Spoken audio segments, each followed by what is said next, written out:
Okay, so today's topic is generative information retrieval.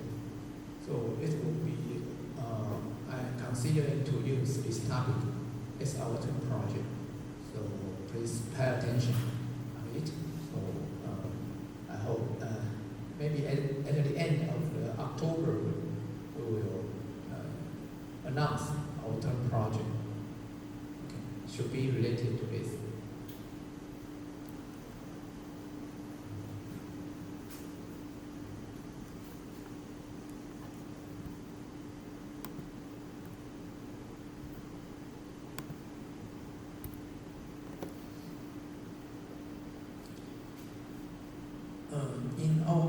In our introduction to information retrieval, we addressed past weeks. Traditional information retrievals mainly rely on sparse retrieval. Okay, so let's recall what's the sparse retrieval. In sparse retrieval, we will take every token is we call a word label. Okay, so each word we will do some preprocessing to transform it into a token, and then we use this token one by one to measure the similarity between each document. Okay, so we call this a word label matching. So some representative method, including Boolean retrieval. So remember, in Boolean retrieval, we will represent a very big matrix. Okay, then used to present is the word appeared in this document.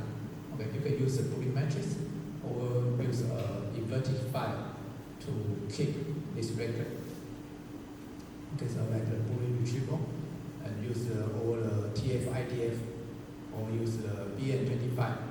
BN25 is you can think is an equation.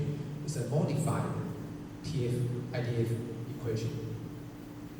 So these methods are generally used to do the word label matching as a traditional way to do information retrieval.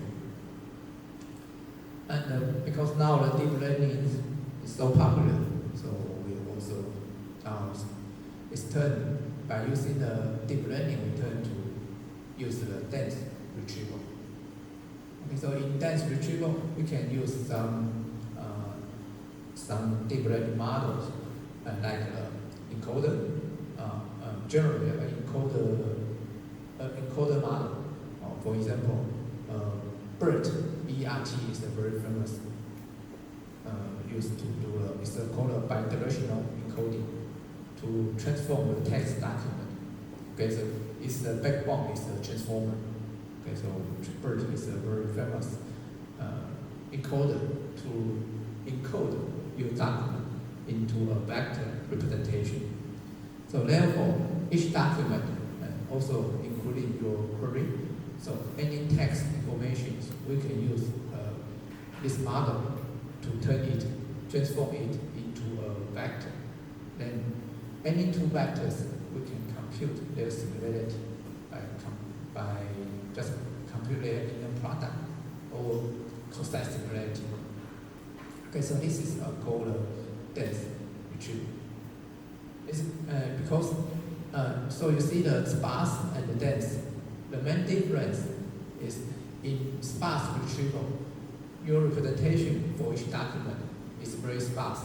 Most of them are 0, and only a few words are encoded as 1. So it's called sparse because the vector contains many zeros. But in dense retrieval, each document is represented by a vector, but the vector is usually very much shorter than the sparse one. Okay, it's shorter and actually it's like a real valued vector. Each dimension contains some real value, so it's like a dense retrieval. Okay, so these two methods generally shape the current information retrieval technique. But also now we find they have some inherent shortage like this. For example, here we raise 2 key points of the shortage. First one is these two retrieval methods, they rely on a large-scale document index and re-ranking. Okay, later we will show the overview of the general retrieval method of the previous one.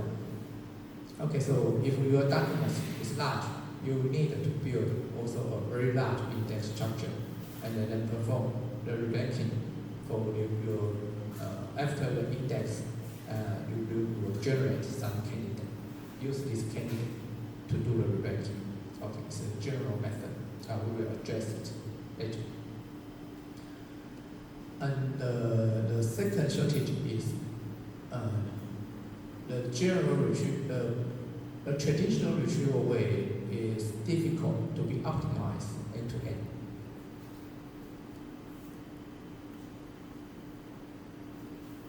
Okay, so it's the general conventional way of the information retrieval. Okay, so we can see here. This is our documents, maybe crawl from our web, and we will use a document parser to process this document, correct from the web. And then all each document will use index structure to build their index. And then in this rectangle, this module shows retrieval, and the re-ranking is a query process. When the user gives a query, he submits a query here, then the query will be processed by a query parser. It's usually very close to a document parser. Okay. So using the query parser, I can project the user query into a vector, either a sparse vector or a dense vector. Then the two vectors, then I can use this vector to search in this index to do retrieval, and then do the ranking. After the query process, we can search some results, then return to the user. Okay, so the general, this flow is generally we have mentioned in our introduction to information retrieval. Okay, so here are some description about the three main component index. Okay, so for the index, we try to build the index ID for each document. And the retrieval means we want to find an initial set of the candidate. It's usually a very small part, a small fraction of the original document. So we use just retrieve maybe just 1% or 0.1% fraction of your database as your candidate. And then the third module is ranking here. Okay, the ranking score is give you when we generate a candidate, so the retrieval, then we want to determine the final score of each candidate, and we will give a score to each candidate, and this means the similarity between the query and the candidate. Okay, so we can do the sorting, use the sorting, and then return the top K result to the user. Okay, so it's a general flow of the traditional information retrieval.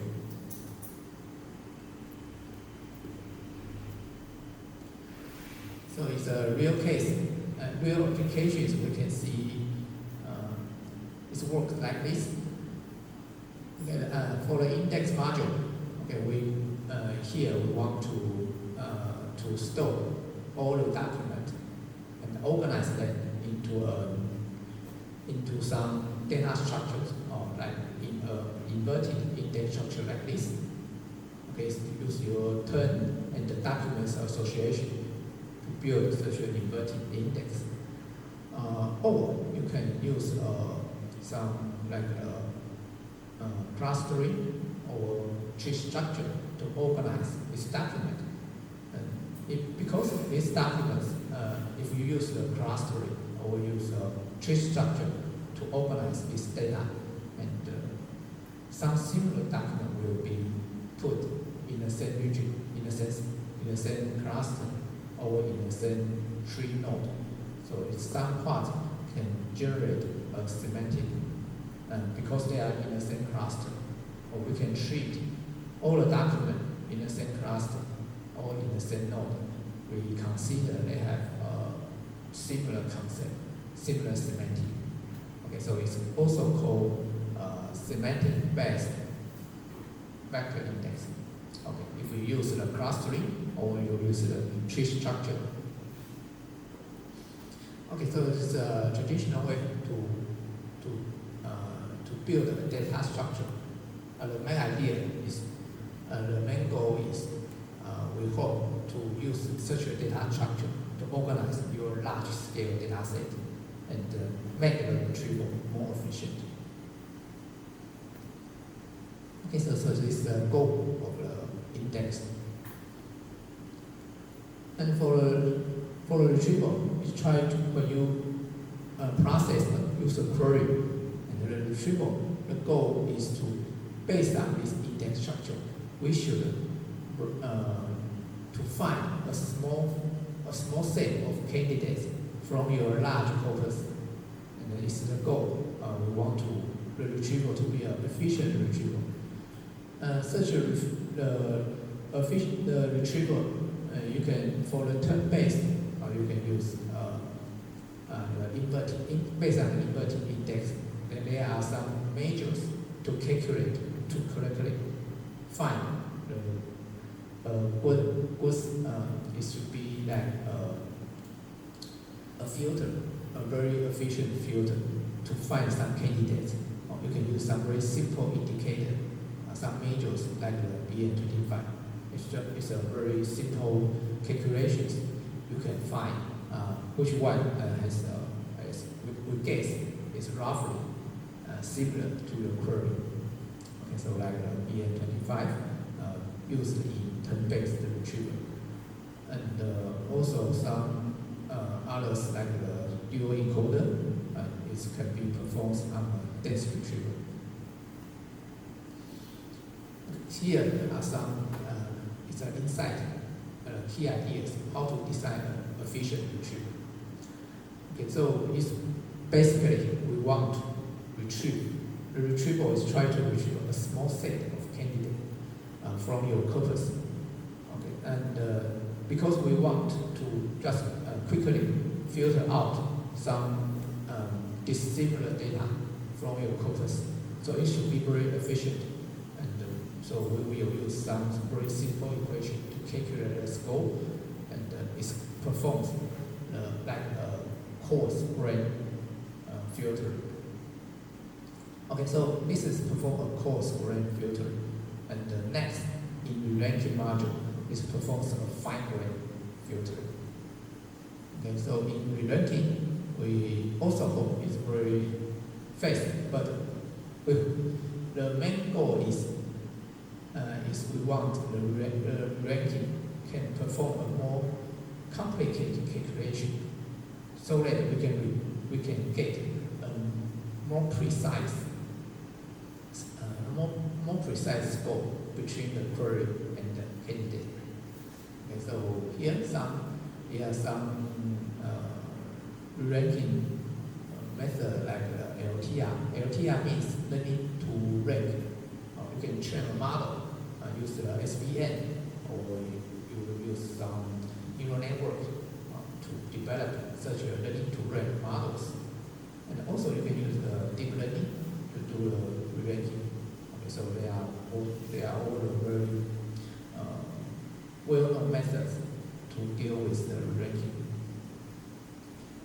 Okay, the key idea of the ranking is we hope to continue follow the retrieval module and the ranking modules to conduct a fine-grained measure between the query and each candidate. Okay, so it's the main idea of the ranking. So after the ranking, we will give the score a very detailed or decides score between the candidate and the query, and then we can return a target as the search result to the user. Okay, any problems?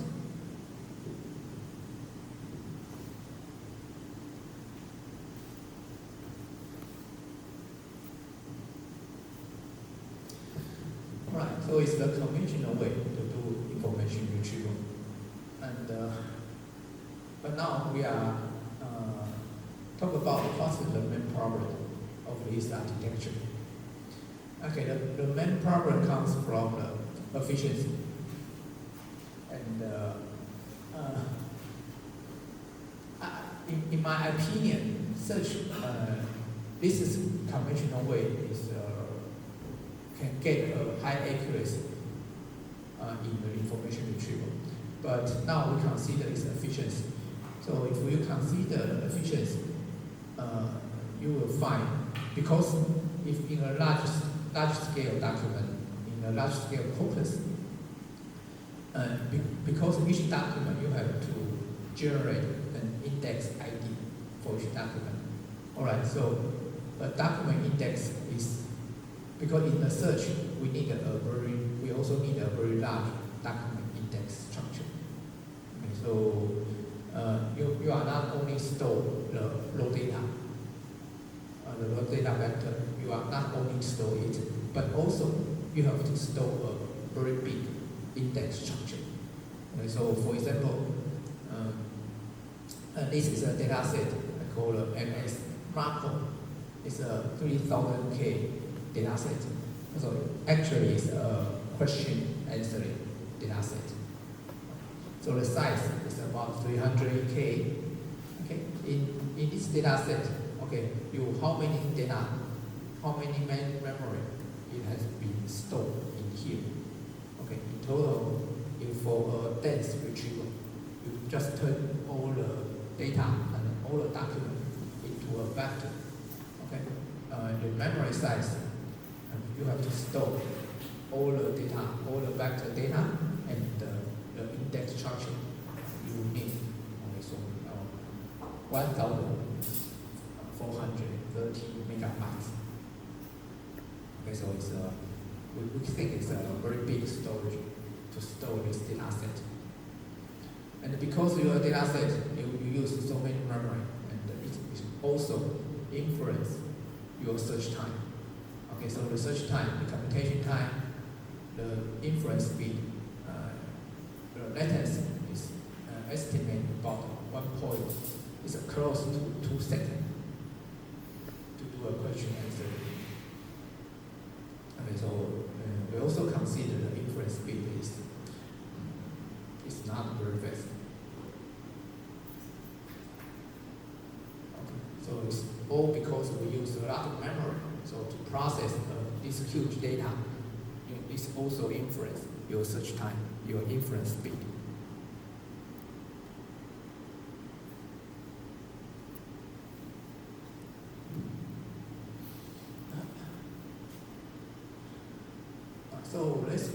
So that's why today's topic is about generative retrieval. So it's because LLM is getting more and more popular. So people thinking about maybe we can leverage the power of LLM and to do the retrieval. So and the idea is like this. So it's a conventional way to do retrieval. We have index, retrieval, and the ranking, and also the parsing. Now maybe we can use a single model. The main component is LLM, language model here. Use the language model, okay, to deal with, to handle all these jobs. So this we are thinking about the method we proposed this idea in 2021. So there's a single model for IR. We try to model all the knowledge of the documents and just into a single model. For the input and output, we don't change it. Okay, so the input is still the cloud, the correct document from the web, and the user will submit his query, but the output is the search result. So the input and output are the same, but we just use a single model to replace conventional, traditional information retrieval model. Okay, so with this, if we have such a single model, then maybe we can try to formulate end-to-end learning strategy. So such an end-to-end is, I think, is people think it should be a better way to train a model, because you just all your input and output, they are concatenated together in a single model, and we can train end to end, so you can get all the lost information without any drop. Okay, it should be intuitively, it should be better during the training.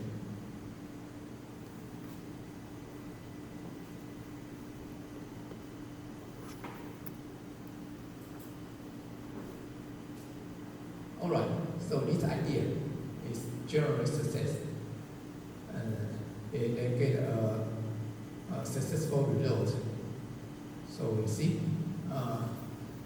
in the dense retrieval, before we show it, its memory size is 1,400 megabytes, and its inference time is close to 2 seconds.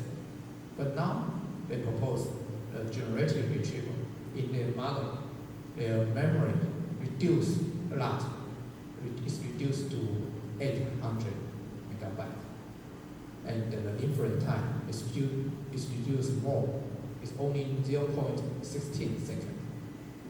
So it means with generative retrieval, you can make your information retrieval more efficient. So your memory can reduce a lot, and also speed up your retrieval process.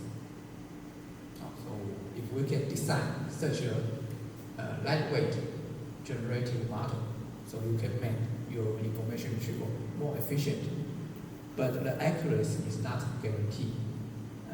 In their experiment, sometimes in some data set they can generate a more accurate result, but in a larger, when they extend such an idea in a larger data set, the performance and the accuracy is degraded a lot. So it's I think it's most important challenge in this area. So how to extend the technique to a very large scale data set.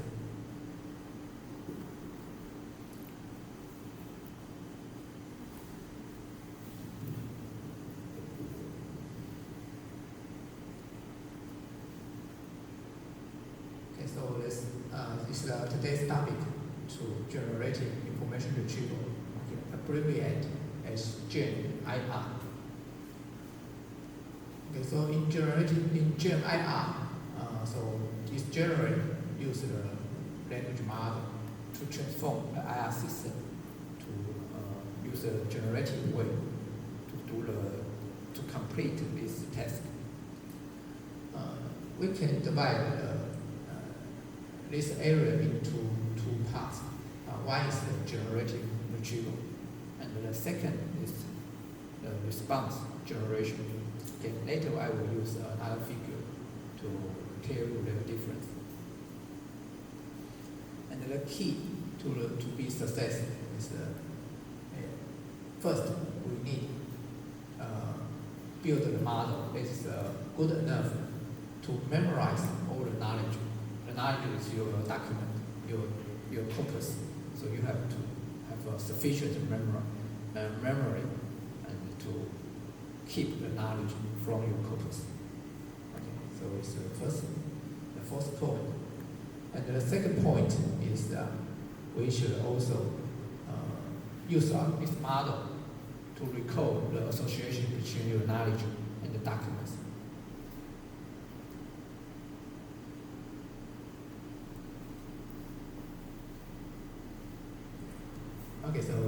this is the idea of the generative information retrieval.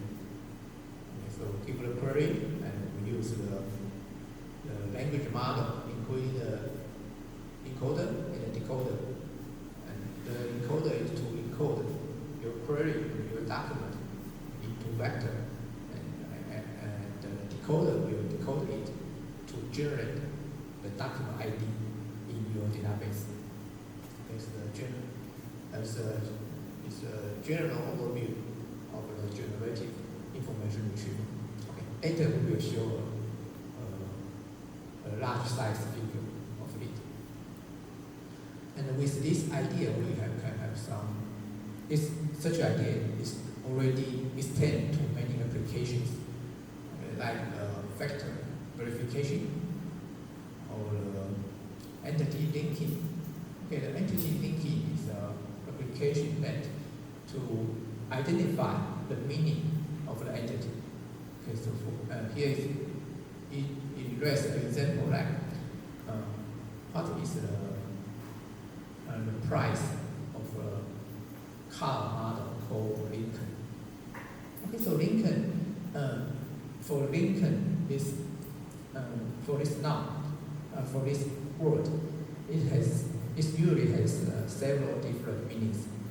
So maybe it means there's an American president, and his name is Lincoln, or is there a place, a house region is called, a village called Lincoln, or there's a car model, its name is Lincoln. So you have to identify what is the meaning as in this sentence. Okay, so it's called entity linking.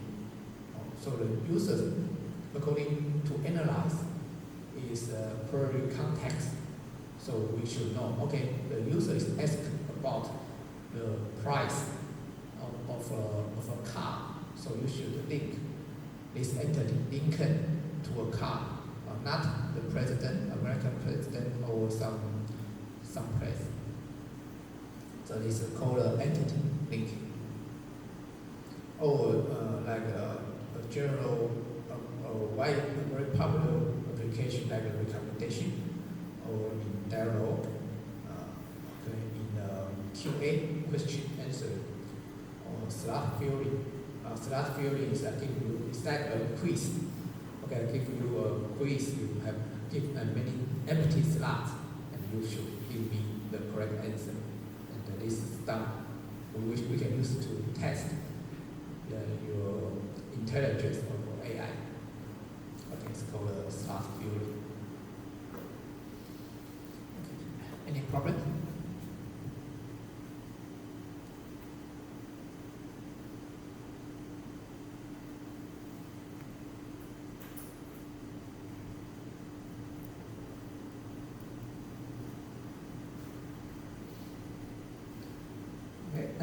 This is the figure I copied from 2023, but I think it's old-fashioned.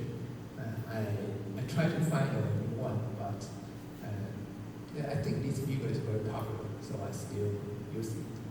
If you can find a new one, please let me know. Okay, so this is the LLM timeline. So from the 2019, it's the T5 and the GT3, and okay, so getting more and more popular, or even just in a single month, you can find there are many papers or many models released. So it's a very hot, very active research area in LLM. You can see so many LLM models published.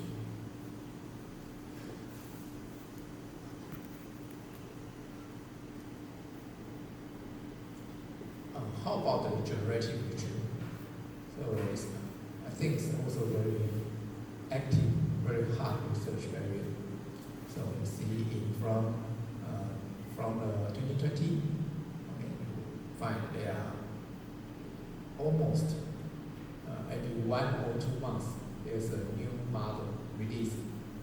Okay, so until this is image from this year's survey paper. Okay, they have just showed in this timeline the generative retrieval, until 2024. Okay, now later I will just pick. You see so many, as dozens of the such a model, but I just show you. Later I will show some key papers, only three papers from it, to demonstrate, to illustrate the development, the key technique in these papers.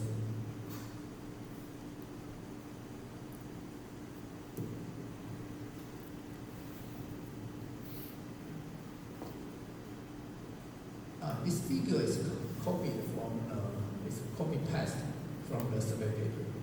Okay, the survey paper is trying to survey, just it's a literature survey of the generative retrieval and the response generation. Okay, the first one here, the subfigure A is a traditional retrieval. So the idea is like this. So give a query. The query will how to cook a steak. Okay, then we use this query, throw the encoder, and also we have an index pool. We already passed all the data from collect from a database or from a web. Okay, then we build an index pool, and so it's also a vector. So the encode vector and the index vector, we can perform the similarity matching. And then we return the following result. So how to cook a steak. Here we list a set of, we should say, top 3 results to a user. Okay, so it's a traditional retrieval. In subfigure B is the generative retrieval. And here, the same question, but now is input of a language model. And we also prepare a document ID prefix. It's our index structure here. And in this structure, the language model will use this document ID prefix to generate a constraint result, and the result also return the top K to the user. So suppose the return result is the same with the traditional retrieval like this. But the main difference here, in generative retrieval, they use the language model to replace the conventional encoder. And also the index structure is also integrated in the language model.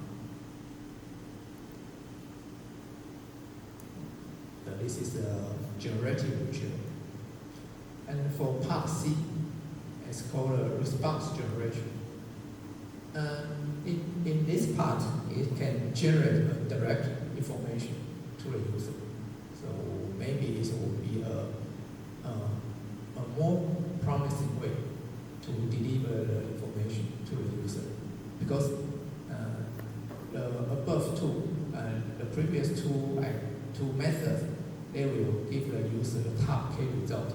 So the user has to just review this answer to pick which one is he need, the information need. But in response generation, is work like this. So give the query and to the language model, and the language model will also integrate some resource from its external knowledge, and also some specific model design to fine-tune the language model. Okay, so the language model will receive the user query and also some external knowledge by using like break. Okay, so we can integrate all the information together. The language model will generate the result like this. So you can see the result is when you ask the question, it's like a GPT and tell you how to cook a steak. just tell you the ingredient and the equipment instructions, summarize all the information and then tell you. I think now you can see the Google search. Sometimes the search result will generate AI summarization to you, right? So it's like this, in this way to generate a response to you directly. So I think it's very helpful, right? You don't need to review all the top K results. Just maybe if you don't have time, you just briefly read the AI summarization instead of you to review all the top K results. Okay, any problems?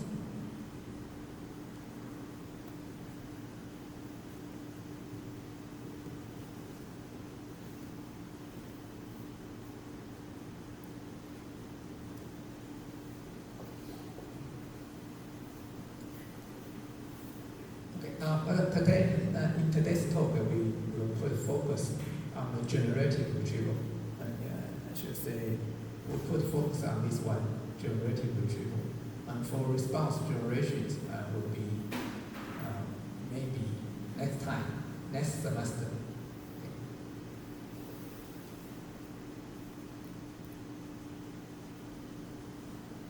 Okay, so we put focus on generative retrieval. So in generative retrieval, here we see a slightly different flow of this model. Okay.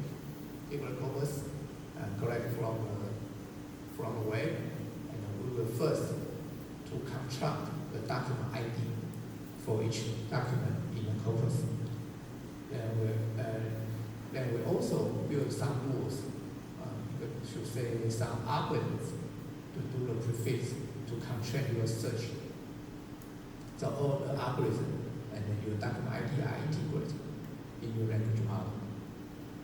And when the user gives the search also is input to the language model. The language model will generate the document ID to you. Then you can associate the document ID to its corresponding content. To the corresponding document to see the complete content. Okay, so it's generative retrieval. And we will highlight some key points in each module. Okay, so first is the corpus. So the corpus is collect from several data sets or collect from your web. This corpus, we should consider the incremental learning issue. Because when you add some new document in your corpus, and you have to memorize all this document, the knowledge from it. You have to learn, your model have to learn from the document, for each document. So every new document, you add it in your corpus, then you have to learn from it. The main challenge is how to make your learning for this new document efficient and effective. So it's because there's a phenomenon. It's called catastrophic forgetting. 就是灾难式遗忘。就是说 the language model will forget the old one you have read before, you have studied before. You just keep the memory of the new one. It's easy to getting some overfitting problem,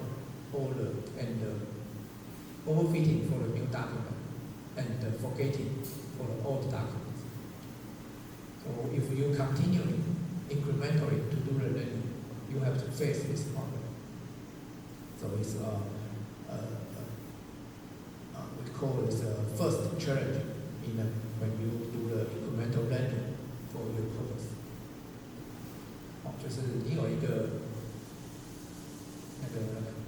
这个资料库因为资料库一定会不断的增加会做一些增减，那在增减的过程中，你的这个 language model 你就是要去，因为你要把每一个 document 的内容都要记下来，所以有新的内容进来，你就是要去学它，可是你学的太多了，你就把旧的忘记，这我们就是说你就会遗忘掉旧的，那新的你一直学它，你会过度强调新的内容，那就会可能又会有 overfitting 的情况，所以这个是在做这种 incremental learning 的时候，你可能会去面临到的这个大问题。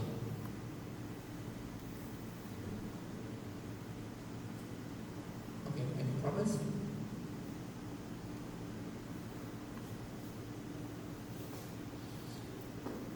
Okay, so it's a corpus. And the next module is document ID. Document ID construction. Here we will generate a document identifier for each document. So it's a very important how to assign a good document ID for each document. Here we show here is a description to assign each document with a unique but meaningful document ID to represent the document. What's the challenge? Okay, the challenge is how to design the document ID so that it's meaningful and it's easy to memorize the document. Or I should say, the document ID can reflect the content of the document. Is this possible? Okay, so it's the main challenge is how to design a good document identifier. 所以这个模组就是说，你每一个 document 都要有一个编号。好，那以往的 in traditional data set, in traditional information retrieval, we don't care about your document ID. So actually you can treat the document ID as randomly assigned to each document. But in generative retrieval, they are thinking about maybe we can make the naming to name this document's ID. Maybe we can give a more discriminative, more meaningful ID to each document. 就是说，我们其实也许可以给一个命名做得更好，就是给每个文件一个合适的 ID， 这个 ID 其实它有它的意义。这样的话，其实会帮助你的这个语言模型可以有更好的记忆的。因为如果说有些规则的话，语言模型是不是在记忆这方面应该可以学得更好？这是我们的一个直觉。所以我们也是希望说，在 document identifier 可以有一个好的策略去设计，怎么样给一个好的，怎么样命名，让这些 document 就是可以被这个模型学的，就是可以每个 document 跟它的对应的那个 ID 可以有更好的对应。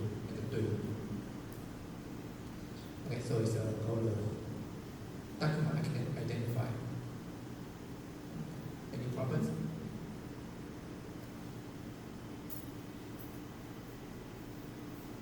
And then next is the main module is a language model. Okay, the language model is the most important component here. So all the tasks have to be integrated in the language model. So the language model is our goal to memorize our document. Alright, so the main challenge is how to integrate the document ID design and how to make it meaningful and how to search. Okay, here is the search algorithm. We will design a prefix constraint search algorithm. And actually, it's based on the bin search.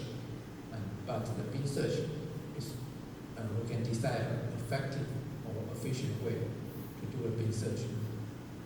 Okay, so it's a main challenge. You have to integrate the design of document ID and the search algorithm in your language model. And finally, when you generate your downstream text, And like we mentioned some applications in the downstream test, like a recommendation is also one of the application, or the traditional retrieval or QA. So all are the downstream tests. So in this downstream test, we usually need some to do some fine tune or to design an adapter so that they can suitable for the downstream test.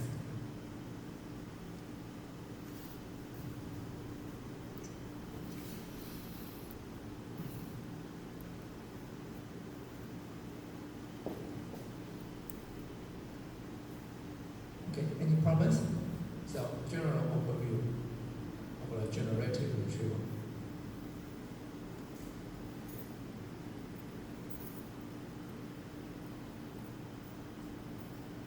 没有什么问题，就整个概念，这样大概很清楚，大家了解吧？Comparison between the traditional information retrieval and now the turn into the generative information retrieval. So I hope you already know the main difference between them. OK， 好，这样大家可以把基本的观念，大家知道了。我们在这门课一开始，我们就在讨论的时候，我们就在讲，就是传统的资讯检索做法，这已经做了大概30年了吧，30-40年，就是这种传统的做法。可是现在因为 LLM 的兴起，大家就想说，我用这么强的 language model 是不是可以来让我们的 information retrieval 做得更好，直接把传统的那个这种一些模组直接都用 language model 来取代，这个是他的想法。那这样做最主要的一个优势就是可以更有效率。不管是你的 training 它可以 end to end， 应该可以 train 得更好。然后它的整个在 inference 的 time， 在使用的机体也更小，那速度也更快，就是他觉得会有的好处。所以这也是为什么这几年来，这种 generative information retrieval 会这么蓬勃的。这是最近2-3年，特别的热门。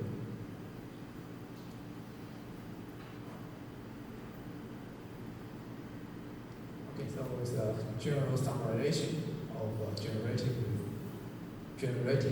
retrieval. Okay, it should be more efficient because it uses less memory and the inference time, the speed is faster than the traditional information retrieval. Because it just leverage the power of the large language model to replace a traditional index and also the retrieval and the re-ranking all in one. All can be done integrated in one language model.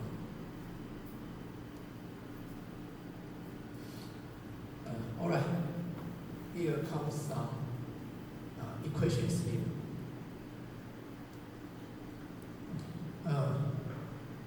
This is our definition of the problem, the retrieval problem.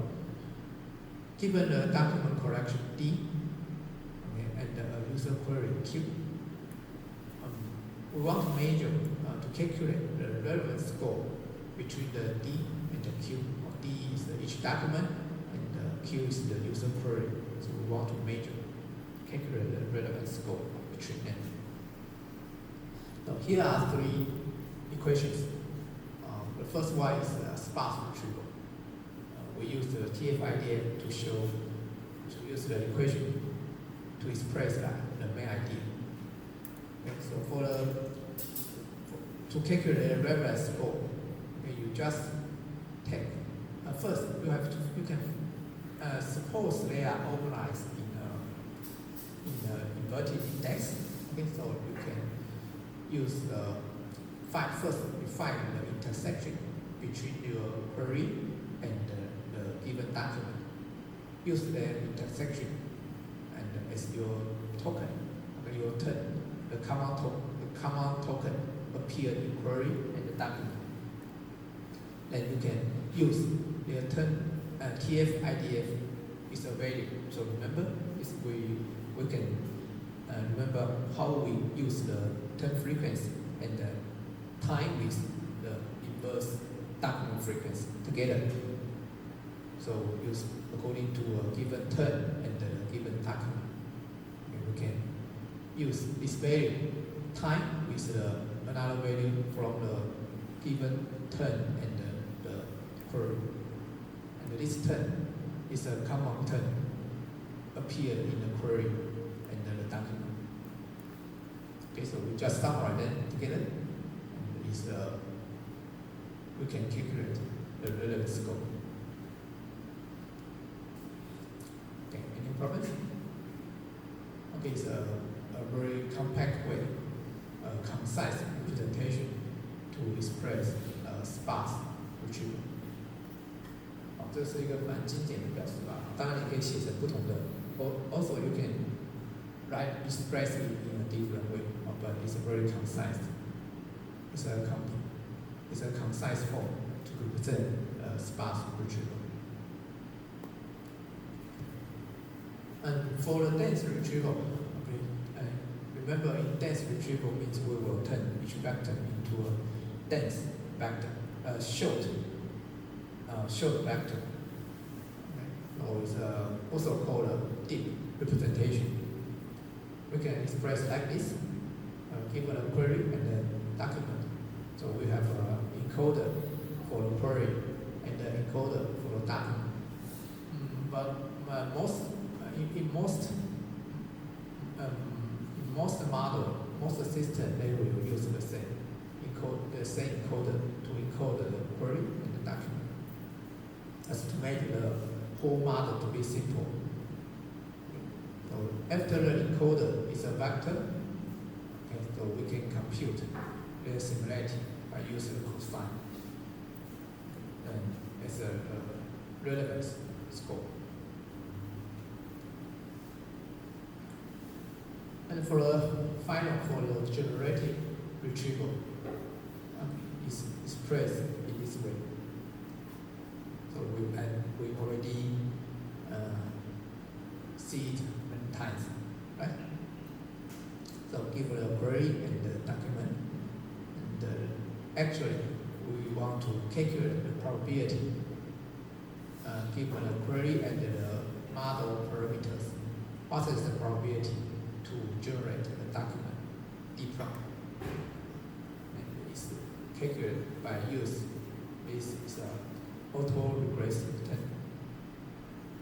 Okay, so we will see is we have suppose we will generate T tokens, and the probability is to calculate given the previous token, the previous generated result, and the query, and based on the current model parameters, what's the probability to generate the next token? Yeah, so this is a generative retrieval. Any problems?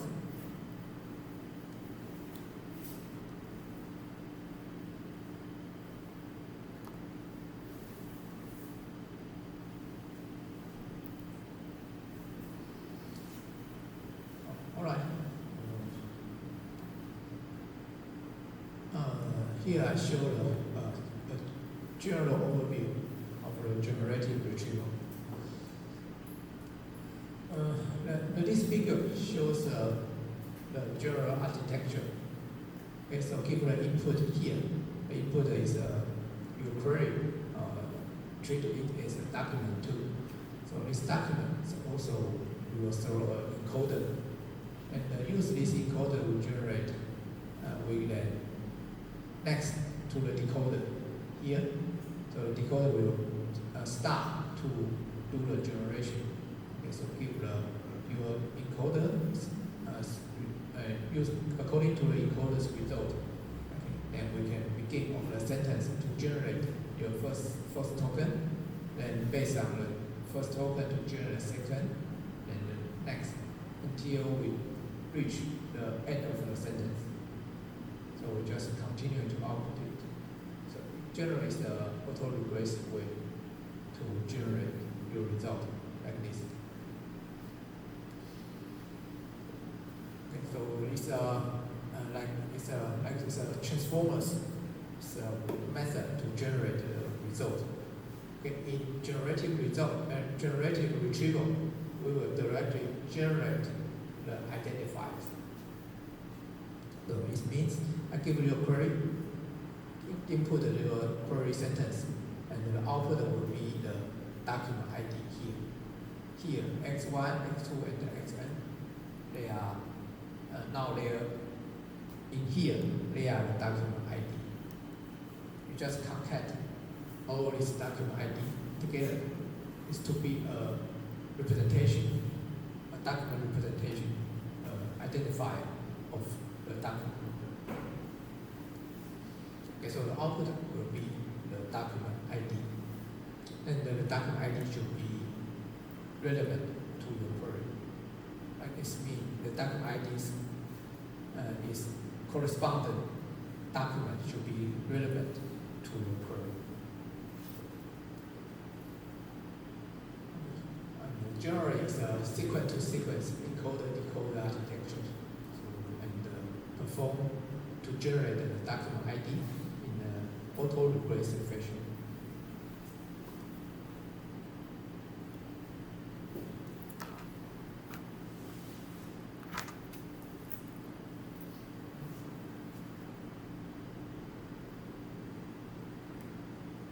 Recall that in the traditional information retrieval, we have the indexing, retrieval, and the ranking. But now, replace it in a single model here, use the language model. Alright, so in language model, in a single model here, how to do the indexing? Actually, you try to memorize all the information of each document. So this model, it should learn the association between the document content and the document ID. So this is the language model we have. If we want to replace the index function, we have to try to learn the association between the content and the document ID. Okay, so it's the first part. We have to the language model should learn. And for the second function, retrieval. So the language model also have to learn the function of the traditional retrieval model. And so we have tried to learn how to return a result in also a ranked result.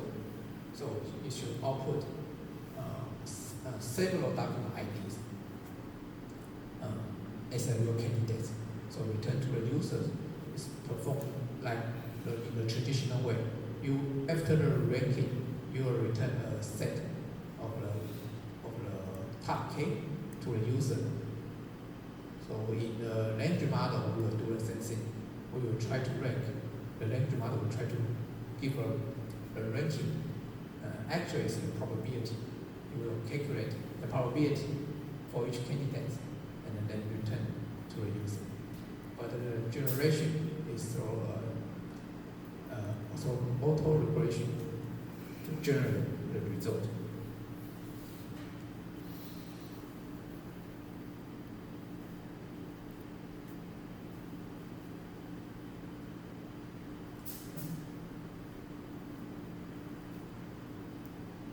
Okay, so it's now we will talk about the loss function. How to model the two components we mentioned here for index and the retrieval. So there are two functions have to be learned in the language model. So how to model, how to use their loss to formulate their loss function. And for the index, the loss function can be expressed like this. So given because the index we try to map the document content to the document ID.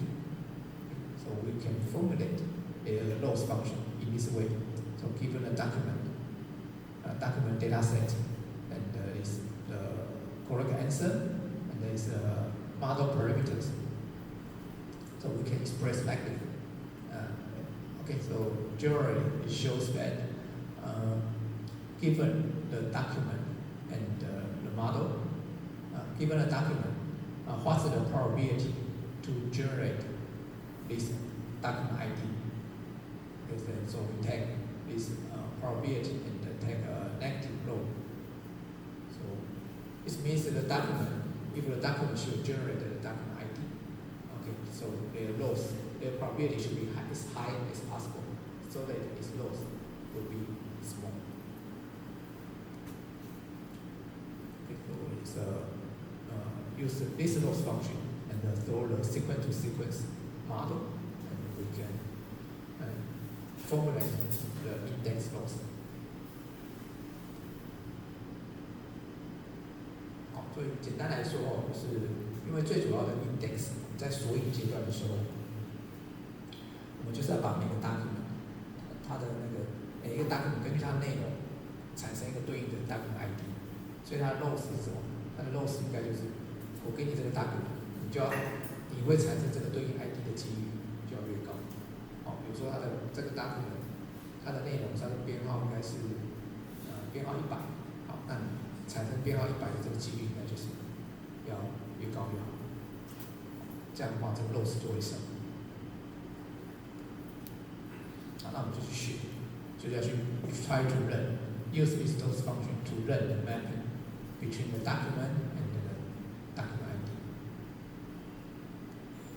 And here are the ground truths. Okay, give the document for all the document, and each document is correct answer. Okay, so to train your language model. And for the next function is a retrieval. So here is the retrieval loss. It's pressed like this. So in retrieval, okay, here we will get query, user query Q, and the correct answer. For each query we have this answer, right? We know in the training, for the training data we know the correct answer. Okay, so it's query and the corresponding answer here. By using this, okay, we just again give a query, we will predict the correct answer. The probability should be high to the correct answer. Okay, there's a summarization of all the query and all the relevant results, because maybe there are top 10 correct answer to each query, okay, or maybe top 10. So you have to calculate all the top 10 correct answer. The probability, you just summarize them all together. So it's called a retrieval loss. Retrieval loss 其实解读起来是这样子：我给你一个使用者的 query， 然后还有它的正确答案，好，它正确答案的 ID 是多少，我会告诉你。好，那你就用这个去算，一样啊，就是算说我给你这个 query 会产生正确答案的几率有多少，那这个就是要越高越好，啊，所以越高越好，这 loss 就会低，好，会把这些 loss 全部加总起来，就是 retrieval loss。好，那这边其实有点鸡生蛋，蛋生鸡这样，就是你要产生一个每一个 document 要产生一个好的那个 ID， 然后这个 ID 呢，在 query 的时候呢，你要就是你也同时对这个 query 又要产生一个对每个 query 要产生一个好的 document ID。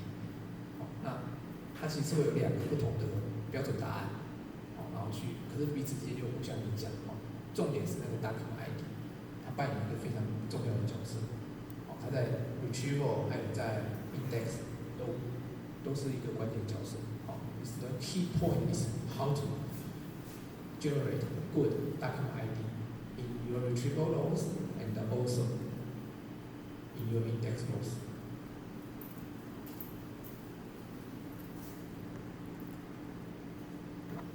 Because we want to formulate an end-to-end model, we just combine them together, combine the index loss and the retrieval loss together to form a global objectivity function.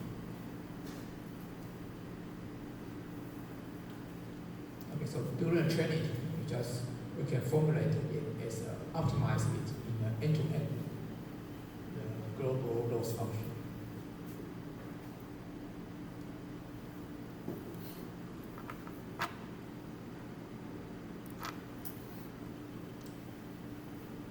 in the inference stage, simply express, just use your trained model. After you train the model, call the theta. Okay, so to generate the result, so it's like this. Give a query, and I will use your previous token, previous generate result to predict, to generate your next result, next token. Okay. Now remember here is document ID. So all these are the document ID you have generated. Use the previous ID to predict your next document ID.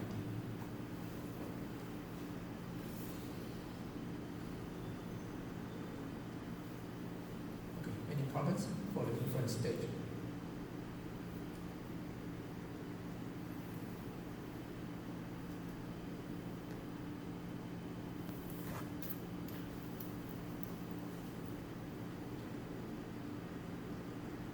I have summarized some challenging issues. So for the generative document retrieval, we will talk about later. We show some papers, talk about how to do the model training and the design structure. Most important is how to design the document identifier. But we don't address, this is an important issue, incremental learning, but we will not discuss it in today's talk. It will be the future work. And for the reliable response generation, okay, it's not today's topic here, but I still mention, summarize the challenges here.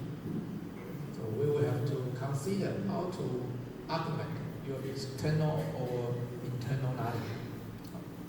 And your generation can generate the result with citation to make the users more confident about can convince your user, so the result you can have a high confidence of the generative result. And also you can consider some personal information to make your generation more reliable, more personalized.